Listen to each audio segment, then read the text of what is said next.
Nellore press club వద్ద నవ్యాంధ్రప్రదేశ్ రజక సంక్షేమ సంఘం రాష్ట్ర అధ్యక్షుడు కనుపూరు జగదీష్ ఆధ్వర్యంలో మీడియా సమావేశం నిర్వహించారు. ఈ సందర్భంగా కొత్త జిల్లా అధ్యక్షుడిని ప్రకటించారు. జిల్లా అధ్యక్షుడిగా తూపులి హనుమంతరావు, మహిళా విభాగం అధ్యక్షురాలిగా అల్లూరు కృష్ణవేణి, జాయింట్ సెక్రటరీగా బిట్రగుంట వేణు, రూరల్ అధ్యక్షుడిగా చెరుకూరు చిరంజీవిని నియమించారు. జగదీష్ మాట్లాడుతూ రజకుల సమస్య పరిష్కారానికి ప్రతి స్థాయిలో కమిటీలు ఏర్పాటు చేసి అండగా ఉంటామని తెలిపారు. ప్రభుత్వం ఇచ్చిన హామీలు నెరవేర్చలేదని విమర్శించారు. రజక మహిళలకు ప్రత్యేక రక్షణ చట్టం అవసరమని కృష్ణవేణి డిమాండ్ చేశారు. ఎస్సీ రిజర్వేషన్ల అమలు చేయాలని, 50 ఏళ్లకే పెన్షన్ హామీని వెంటనే అమలు చేయాలని నాయకులు కోరారు. అందరికీ నమస్కారం. నా పేరు కనుపూరు జగదీష్, నవ్యాంధ్రప్రదేశ్ రజక సంక్షేమ సంఘం రాష్ట్ర వ్యవస్థాపక అధ్యక్షుడిని. ఈ నెల్లూరు జిల్లాలో దాదాపు అనేక రజక సంఘాలు పుట్టుకొచ్చాయి. ఎక్కడ కూడా రజకులకి ఇబ్బందులు జరుగుతున్నా, దాడులు జరుగుతున్నా, సమస్యలు ఉన్నా కూడా ఎక్కడ ఏ సంఘం కూడా పనిచేయడం లేదు. గత 2-3 సంవత్సరాల నుంచి చూస్తే రజకులను పట్టించుకునే నాయకులు ఇక్కడ కరువైంది. దాదాపు 2020లో రిజిస్ట్రేషన్ చేయడం జరిగింది. ఇక్కడ ఉన్నటువంటి మా గురువు గారు పద్మజ గారు, అదేవిధంగా గుంటూరు జిల్లాలో ఉన్నటువంటి అంజబాబు గారితో కలిసి 2017 నుంచి 19 దాకా రాష్ట్ర రజక సంఘాల ఐక్యవేదికలో పనిచేశాను. అనంతరం 2020లో సొంతంగా నవ్యాంధ్రప్రదేశ్ రజక సంక్షేమ సంఘాన్ని స్థాపించాను. ఈ యొక్క సంఘం దాదాపు నెల్లూరు జిల్లాలో అన్ని చోట్ల పనిచేస్తూ ఉంది. కానీ ఏ రోజు కూడా మీడియా ముందుకు వచ్చి బహిరంగంగా తెలిసింది లేదు. ఎందుకంటే గ్రామాల్లో మీడియా ఉండదు కాబట్టి ఎవరు కూడా గ్రామాల్లో తెలియజేయలేదు. అందులో భాగంగా ఈరోజు జిల్లా వ్యాప్తంగా తెలియజేయాలని మీడియా ముఖంగా ఈరోజు నెల్లూరు ప్రెస్ క్లబ్లో మీడియా సమావేశం పెట్టడం జరిగింది. ఈ మీడియా సమావేశం ద్వారా నెల్లూరు జిల్లా వ్యాప్తంగా ఉన్న రజకులందరికీ తెలియజేయడం విధంగా నెల్లూరు జిల్లాలో ఉమ్మడి నెల్లూరు జిల్లా 46 మండలాల్లో ఎక్కడ ఏ రజకులకి ఏ సమస్య వచ్చినా నవ్యాంధ్రప్రదేశ్ రజక సంక్షేమ సంఘం ఖచ్చితంగా మీకు అండగా తోడుగా ఉంటుందని తెలియజేస్తా ఉన్నాం. ఈరోజు నెల్లూరు జిల్లా రజక సంక్షేమ సంఘం ద్వారా నూతన కమిటీని ఏర్పాటు చేస్తూ ఉన్నాం.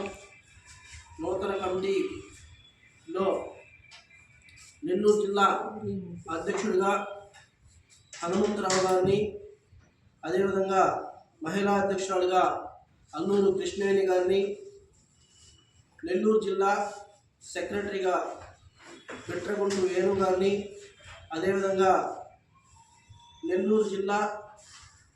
నెల్లూరు రూరల్ నియోజకవర్గానికి చెరుకూరు చిరంజీవి గారిని నియమించాము.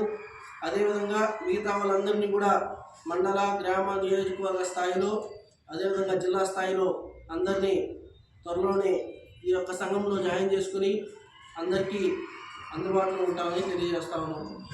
ఈరోజు రజకులకి చంద్రబాబు నాయుడు గారు అధికారంలోకి వచ్చి 2 సంవత్సరాలు అయితే రజకులకి చాలా హామీలు ఇచ్చారు.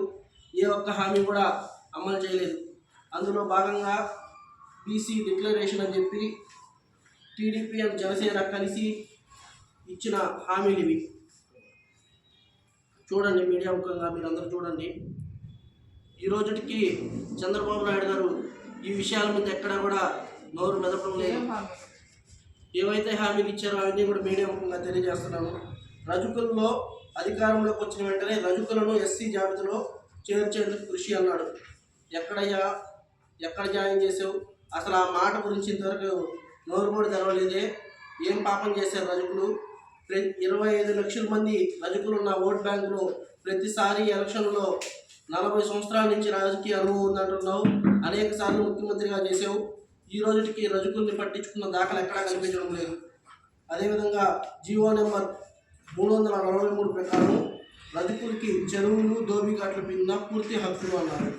ఇంతవరకు అలాంటివి ఎక్కడా జరగల. ఆ జీవో ఎక్కడైనా అధికారులకు ఇచ్చినా కూడా ఇది చెల్లుబాటు కావడం లేదు అంటున్నారు.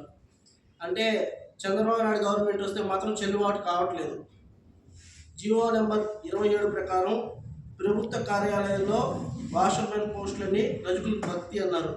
ప్రభుత్వ కార్యాలయాల్లో చాలా చోట్ల అగ్రకులస్తులు ఈ యొక్క దోబి పోస్టులు చేసుకుంటూ మా వాళ్ళని కూలీలు పెట్టుకోవాలి, బానిసలుగా వాళ్ళ కింద బతకాలే తప్ప మా వాళ్ళు సొంతంగా వాళ్ళకంటూ దోబి పోస్టులు ఇచ్చి వాళ్ళని ముందుకు తీసుకొచ్చే ఆలోచన ఈ ప్రభుత్వానికి లేదు.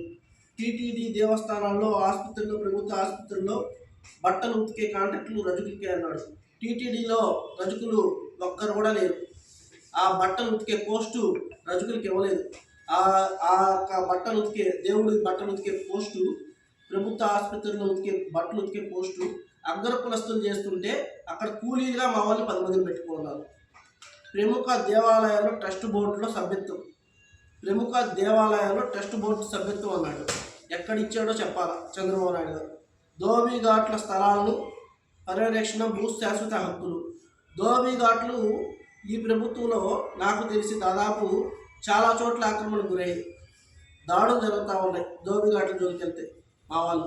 అదేవిధంగా ఒంగోలులో మహర్షి అనే అబ్బాయిని దాడి చేసి, అరెస్ట్ చేసి, గందరగోళం చేసి, అదేవిధంగా గ్రామ బహిష్కరణ చేశారు. దాని మీద అక్కడ ఉన్నట్టు స్థానిక ఎమ్మెల్యే అతన్ని తీసుకెళ్లి అమరావతి హాస్పిటల్లో దాచిపెట్టారు. ఎందుకంటే రజక సంఘం నాయకులు అక్కడికి వెళ్తే ఆ అబ్బాయిని పరామర్శిస్తారని అతన్ని తీసుకెళ్లి అమరావతి హాస్పిటల్లో పెట్టారు. ల్యాండ్ షాపులకి, ధోబీ ఘాట్లకు 200 యూనిట్ల కరెంటు ఉచిత